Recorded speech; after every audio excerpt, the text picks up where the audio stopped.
कि यहाँ की जो समस्या है वो बाहर के लोगों को नहीं मालूम। ये जब संविधान के अंतर्गत जब बाबा साहब अम्बेडकर ने यदि मान लो कि कहीं ना कहीं ये आरक्षण दिया, तो उसी आधार पे दिया कि इस वर्ग के, छोटे वर्ग के लोग अपने लोगों की समस्या सोल्व करे, कहीं ना कहीं वो लोग उठाए। अब इन लोग, ये तो मैं तो दुर्भाग्य समझता हूँ, ये सीटें जो आरक्षित सीटें इनको जनरल कर देना चाहिए, और पैसा जिसके पास है वो टिकट ले आएगा, तो फिर मतलब क्या हुआ? इस आरक्षण को खत्म कर देना चाहिए।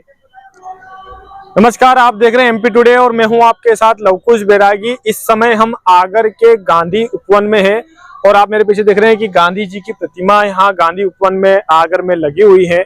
हमारे साथ जो है आगर के निर्दलीय जो है नामांकन दाखिल करा कल 30 अक्टूबर को, उनसे हम चर्चा करेंगे।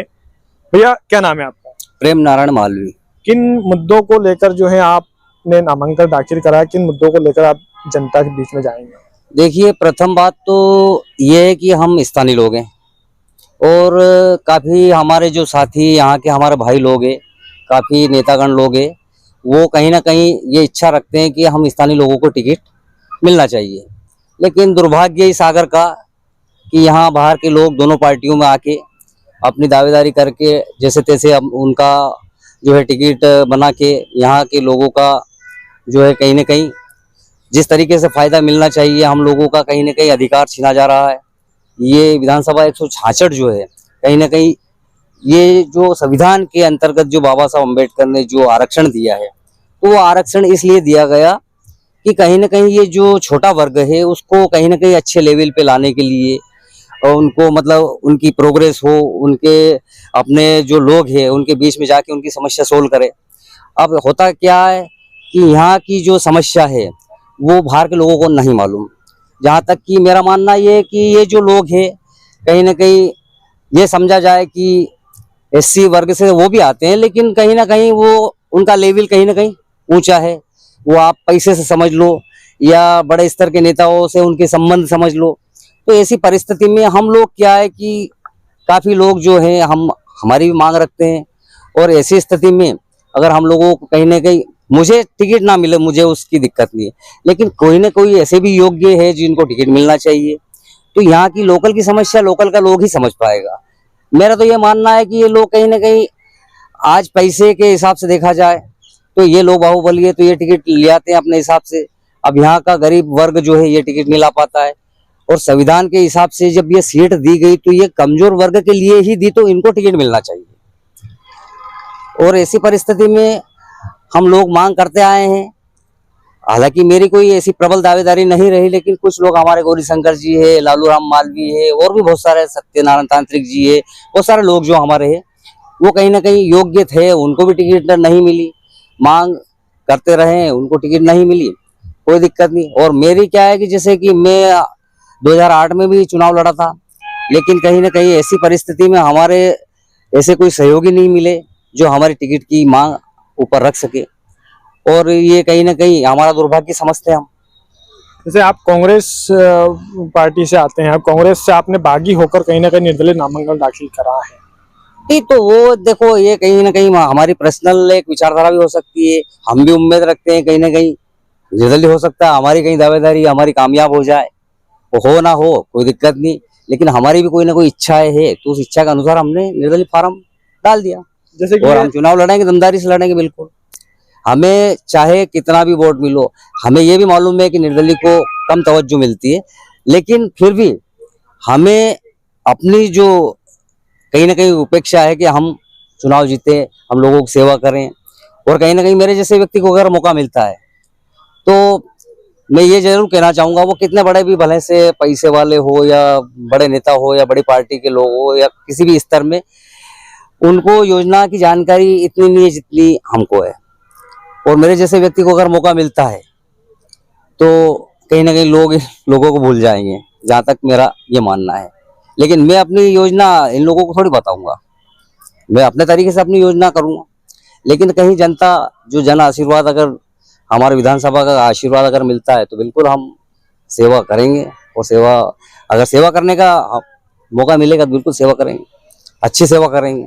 जैसे अगर विधानसभा सीट अनुसूचित जाति के लिए आरक्षित है, जी, कांग्रेस पार्टी या भाजपा की यदि बात करें, इन्होंने कितना अनुसूचित जाति के जो लोग हैं उनको ऊंचे पद पे जैसे जिला अध्यक्ष है या कहाँ कहाँ पहुंचाया है अनुसूचित जाति के? नहीं देखो, किसी को नहीं पहुंचाया। सेल्फ वाले तो पहुंचे ही नहीं। देखो, सेल्फ डिफरेंट जो आदमी है उनको तो कभी पहुंचने नहीं दिया कहीं। जैसे कभी जिला अध्यक्ष बन गए, जैसे ये जनपद के जनपद अध्यक्ष बन गए, जिला पंचायत अध्यक्ष बन गए, तो ये क्या है, कहीं ना कहीं इनका कोई ऐसा वर्चस्व नहीं है, कहीं ना कहीं टेके पाए के हिसाब से बन गए। बाकी काम तो दूसरे लोगों ने करा। ये तो मैं तो दुर्भाग्य समझता हूँ। ये सीटें जो आरक्षित सीटें, इनको जनरल कर देना चाहिए। कोई मतलब ही नहीं है उन सीटों का, तो कोई अधिकार ही नहीं। जैसे कि आप मान लो कमजोर वर्ग को टिकट मिलना चाहिए, अब नहीं मिल रही, तो उसकी वजह क्या है? उसकी वजह पैसा, और पैसा जिसके पास है वो टिकट ले आएगा, तो फिर मतलब क्या हुआ? इस आरक्षण को खत्म कर देना चाहिए। यानी कि आपका सीधा सा आरोप है दोनों पार्टियों पर कि पैसा दे के टिकट लेके आए। देखो, अब मेरे सामने तो उनकी कोई लेन देन नहीं हुई, लेकिन कहीं ना कहीं ये तो सबको मालूम है कि ये पैसे वाले लोग हैं, ये बड़े लोग हैं, ये है वो है। तो अपने को क्या है कि अपने को तो सीधा एक सवाल ये है हमारा कि ये जब संविधान के अंतर्गत जब बाबा साहब अम्बेडकर ने यदि मान लो कि कहीं ना कहीं ये आरक्षण दिया, तो उसी आधार पे दिया कि इस वर्ग के, छोटे वर्ग के लोग अपने लोगों की समस्या सोल्व करे, कहीं ना कहीं वो लोग उठाए। अब इन लोगों ने किनको उठाया बताओ आप? कोई आदमी जब कोई भी यहाँ पे या कांग्रेस का बनो, बीजेपी का बनो, मैं आप भी शायद जनरल से आते हैं या ओबीसी से, मुझे मालूम नहीं, लेकिन मैं बता दूं, कहीं ना कहीं इसका फायदा जनरल कास्ट के लोगों को मिलता है। एससी के लोगों को किनको बताओ आप, किनको मिला? तो अभी कमलनाथ जी ने मान लो कि कहीं ना कहीं जैसे कर्ज माफी की, अच्छी बात है, किसान भी हमारे भाई है, मैं भी किसान हूँ, लेकिन जो वास्तविक जो गरीब लोग हैं उनको क्या मिला? कर्जा माफ नहीं हुआ। अरे तो गरीब को क्या मिला? कर्जा माफ हुआ या नहीं हुआ? कर्जा तो माफ हुआ, कुछ लोगों का हुआ भी सही, बाकी और भी अपनी घोषणा में उन्होंने लिखा है कर्जा माफ करेंगे। ठीक है, अच्छी बात है, करो। किसान हमारे भाई, मैं छोटा किसान हूँ, लेकिन जो गरीब वर्ग जिनके पास जमीन ही नहीं, उनका क्या हुआ? और उनका हुआ तो मैं देखो बीजेपी का आदमी तो नहीं हूँ, ये बात मैं आपको बता दूं, लेकिन मैं एक बात बताऊंगा कि कहीं ना कहीं मोदी जी ने उनको मकान तो दिए, शौचालय तो दिया, कहीं ना कहीं थोड़ा सा काम उनके लिए, गरीब के लिए करा, जो कि ना कुछ लेना ना देना। लेकिन कांग्रेस से तो मान लो कि अगर चलो ठीक है 2-2 लाख का कर्जा माफ किया, तो गरीब जो जिसके पास जमीन नहीं, उनको 50-50 हजार नगद भी दे सकते थे कि भाई इन लोगों को कर्जा माफ कर रहे हैं, आपको नगद 50-50 दिए। लेकिन गरीब को ऐसा कुछ नहीं मिला है। आप जैसे गौरीशंकर सूर्यवंशी जी की बात कर रहे थे, गौरीशंकर सूर्यवंशी जी जो है टिकट की मांग कर रहे थे, और आखिर में जो है उनको कहीं ना कहीं विपिन मानखेड़े को टिकट मिल गई। और इस बीच में उनसे हमारी जब चर्चा हुई थी तो उन्होंने ऑन कैमरा ये कहा था कि जो विपिन मानखेड़े विधायक आगर है, अब कांग्रेस प्रत्याशी हैं, उनके कार्यालय पे बाहर के लोग बैठते हैं, और जो है विधायक नीति का भी उन्होंने जिक्र करा था। विधायक नीति का भी जो है कहीं ना कहीं आगर से बाहर के लोगों को लाभ मिल रहा है। इस पे क्या राय है? देखो, मैं इस बारे में कुछ भी नहीं कहना चाहूंगा। वो उनकी निधि जाने, वो विधायक जी जाने, वो ये उनकी समस्या, कितने बाहर के लोग हैं, कितने करीब के लोग हैं, मैं इस चीज पे नहीं जाऊंगा। मैं तो इस चीज पे जाऊंगा, यदि वो अच्छे खासे पैसे वाले लोग हैं तो उनको, जैसे कोई इंदौर का है, मान लो कोई मधु जी बेटमा से है, तो हमें उनसे कोई तकलीफ नहीं। वो करोड़पति है तो अपना बिजनेस करे, व्यापार करे, बहुत सारे ऑप्शन है यार। उनको राजनीति करना नहीं चाहिए, वो सक्षम आदमी है, उनको राजनीति की जरूरत नहीं। राजनीति की यहाँ सीट आरक्षित है तो यहाँ के लोगों को मौका मिलना चाहिए, जो वो अपने वर्ग की सेवा करे और खुद भी कहीं ना कहीं वो जागरूक बने, समाज जागरूक बने, उनको फायदा मिलना चाहिए। इन लोगों को तो अच्छे खासे लोग है तो इनको बिजनेस करना चाहिए। अच्छा, क्या कमी है दोनों ही पार्टी में जो स्थानीय उम्मीदवार को टिकट नहीं मिली इस बार भी? कमी तो यही है कि आप यही बोल सकते हैं, पैसा नहीं इनके पास। अभी मेरी अगर बात की जाए तो हो सकता है मैं 500 आदमी को भोजन नहीं करा सकता हूँ। अब ये लोग प्रतिदिन भोजन करवा रहे हैं, कहीं खर्चा कर रहे हैं, कहीं भोपाल जाना आना, तो ये सारी व्यवस्था इनकी जोड़ देते हैं। अब मेरी स्थिति ऐसी नहीं कि मैं मान लो 500 आदमी को भोजन करवा दूं या 25 गाड़ी लेके भोपाल पहुंच जाऊं या राजा साहब से या मोदी जी से या किसी बड़े नेता से मिल लूं, ऐसी मेरी स्थिति नहीं है। तो ऐसी स्थिति में क्या है कि हम लोगों को तो कोई मौका मिलना ही नहीं, गरीब तो गरीब बनता जा रहा है और पैसे वाला बनता जा रहा है। अब ये अगर मान लो करोड़ों का इन्वेस्ट करेंगे राजनीति में, तो फिर कहीं ना कहीं आप इनसे क्या उम्मीद रखेंगे? सीधी सी बात, सब जानते हैं ये कोई भला करने वाले लोग थोड़ी है, तो व्यापार करने वाले लोग है, चाहे वो ये यहाँ के हो या भले सुसनेर के हो या एमपी के, या पूरे इंडिया की बात कर रहा हूँ मैं, यहाँ की बात नहीं कर रहा हूँ केवल। सारे लोग जो पैसा इन्वेस्ट करेगा तो वो कहीं ना कहीं इसलिए थोड़ी करेगा कि वो मतलब उसके पास इतना पैसा एक्स्ट्रा थोड़ी है जो फालतू पैसा खर्च करेगा। अच्छा, मैं एक चीज स्पष्ट करना चाहता हूँ हमारे दर्शकों को कि आपने कांग्रेस पार्टी से नाराज होके यानी बागी होके टिकट नामांकन दाखिल करा निर्दलीय, या फिर कोई विधायक से कुछ हक आपकी हुई? नहीं नहीं नहीं, विधायक जी से मेरी कोई नहीं। विधायक जी तो मुझे कहीं ना कहीं मिल जाते हैं, तो उनकी मेरी कभी कभी 2-4 उनके कार्यकाल में 2-3 साल के जो कार्यकाल रहा उसमें कहीं 2-5 बार मिला भी सही उनसे, तो ऐसी कोई बात नहीं है। विधायक जी से हमारी कहीं ना कहीं नमस्कार होती रहती है। कभी मेरे से उन्होंने कभी नाराजी भी नहीं रखी, कभी ऐसा कोई बोला भी नहीं। मैं उनकी बुराई भी नहीं कर सकता हूँ। देखो, बुराई इसलिए नहीं कर सकता हूँ क्योंकि मैंने कोई ऑप्शन रखा नहीं है, उनसे कोई डिमांड रखी नहीं, ऐसी कोई परिस्थिति नहीं है। अच्छे व्यक्ति हैं वो, लेकिन कहीं ना कहीं अच्छे व्यक्ति है, हमारे अपने एससी वर्ग से आते हैं, कोई दिक्कत नहीं। दिक्कत तो हमें इस बात की है कि भाई बाहर के व्यक्ति को तवज्जो नहीं मिलना चाहिए, यहाँ स्थानीय आदमी को तवज्जो मिलना चाहिए। तो स्थानीय तवज्जो मिलने के कारण मैंने निर्दलीय फार्म डाला है। तो मैं चाहता हूँ कि कहीं ना कहीं पब्लिक का आशीर्वाद मिले, तो देखेंगे समय के साथ हम। देखिए, आप भी जैसे कांग्रेस में रहे हैं, कांग्रेस में हैं, आप निर्दलीय नामांकन दाखिल करा है।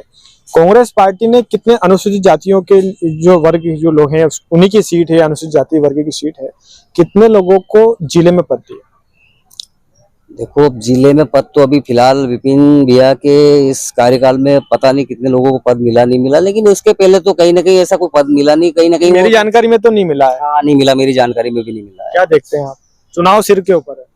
तो क्या उसमें तो ऐसी परिस्थिति में अब ये देखो, कहीं ना कहीं हमारा ये जो वर्ग है ये कमजोर वर्ग है, कहीं उठ के उभर के, और ये पद भी मिलना कोई मामूली बात नहीं है। जिला अध्यक्ष का, जिला अध्यक्ष, मंडल अध्यक्ष या कहीं ना कहीं ग्रामीण मंडल अध्यक्ष, ये पद मिलना भी कोई आसान नहीं है।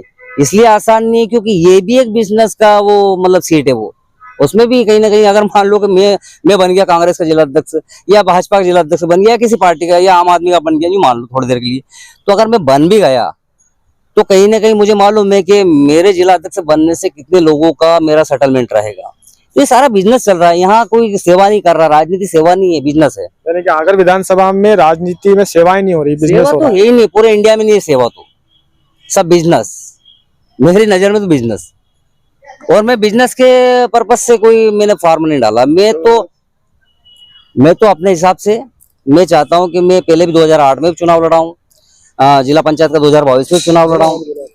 तो मैं तो ये चाहता हूं कि कहीं ना कहीं मैं लड़ता रहूं, और जनता का मुझे कहीं ना कहीं आशीर्वाद अगर मिलता है, कभी भी किसी भी पद पे मुझे मौका मिलेगा, तो मैं निस्वार्थ भाव से जनता की सेवा करूंगा। जैसे विधायक विपिन वानखेड़े हैं, आपने निर्दलीय फार्म डाला है, तो विपिन वानखेड़े को इससे आपने निर्दलीय फार्म डाला, इससे फायदा होगा या नुकसान होगा? नहीं, मैं इस बारे में बता रहा हूँ ना कि इनका फायदा हो नुकसान, इनसे अगर मैं ये चीज अगर देखता इनका फायदा नुकसान, तो मैं फार्म नहीं डालता। मैं तो अपने फायदा ये देख रहा हूँ कि मुझे मौका मिलता है तो मैं अपने बीच के लोगों की सेवा करूंगा। यानी कुल मिला के आप तो मैं सेवा अपनी बात कर रहा हूँ जी। तो अभी आप बोल रहे थे कि तो बिजनेस हो रहा है पार्टी में, तो पैसे, अब मान लो कि मैं, जैसे कि मेरे पास पैसा नहीं है कि मैं करोड़ों रुपए खर्च कर दूं, तो कहीं ना कहीं मुझे मौका नहीं मिल सकता है। लेकिन अगर ये लोग अगर मान लो कि पैसा खर्च कर रहे हैं, तो ये कोई कौन कर रहा है सेवा यार? राजनीति सेवा नहीं हो आप गई। किस लिए चुनाव में उतर रहे हैं? सेवा करने के लिए, पैसा मैं कमाने? सेवा करने के लिए, मेरा मुख्य लक्ष्य है। मैं जीवन में, जैसे आज इतिहास के अंदर जो महापुरुषों का नाम है, बाबा साहब अम्बेडकर को ले लो, या मान लो कि किसी भी बड़े जो महापुरुष जो है, कबीरदास जी को ले लो, रविदास जी को ले लो, जितने भी महापुरुष है, हमारे राम जी को ले लो, या कहीं ना कहीं जितने भी हमारे जो महापुरुष है, आज इतिहास में उनका नाम इसलिए नहीं है कि वो कहीं ना कहीं वो उस चीज के लिए उनका इतिहास में इसलिए नाम है कि उन लोगों ने वास्तविक जन सेवा की है, लोगों के बीच में अपना अच्छा कार्य किया है। यानी एक बात तो सिद्ध हो गई कि चाहे कांग्रेस हो या भाजपा हो, जिस वर्ग के लिए सीट आरक्षित है उनको कहीं ना कहीं जिले में मौका नहीं मिला। नहीं, ये बात तो सिद्ध होती है। बिल्कुल बिल्कुल। जब पैसे की ही बात है कि पैसा अब यहाँ के जो हमारे जो लोकल के कुछ जनरल या ओबीसी के जो लोग है, वो कभी बात निकलती है, तुम्हारे लोगों के पास पैसा नहीं है यार, तुम्हें टिकट कहाँ से मिलेगी, तुम खर्चा नहीं कर सकते हो। तो भैया, हम खर्चा अगर करने योग्य होते तो फिर वो आरक्षण बाबा साहब अम्बेडकर जी आरक्षण क्यों देते हैं? और आरक्षण दिया है तो उसका फायदा ही नहीं है, उसको जनरल कर देना चाहिए। मैं तो खिलाफ हूँ, ये जो कि आरक्षण है इसके खिलाफ हूँ, खत्म कर देना चाहिए, क्योंकि लोगों को उसका फायदा नहीं मिल रहा ना। जो चीज ओबीसी का आरक्षण है, जनरल का आरक्षण है, एससी एसटी का आरक्षण है, तो जब इनका फायदा ही अगर नहीं है तो फिर इसको खत्म कर देना चाहिए। एक व्यक्ति अगर मान लो जनरल कास्ट का, अगर मान लो कि उस फायदे, जैसे आरक्षण का फायदा उसको मिल रहा है, ओबीसी को उसका फायदा मिल रहा है, एससी एसटी इनको इनके हिसाब से मिल रहा है, अगर इनमें भी अगर पैसे वाले ढूंढेंगे तो फिर वो आरक्षण को मतलब क्या हुआ?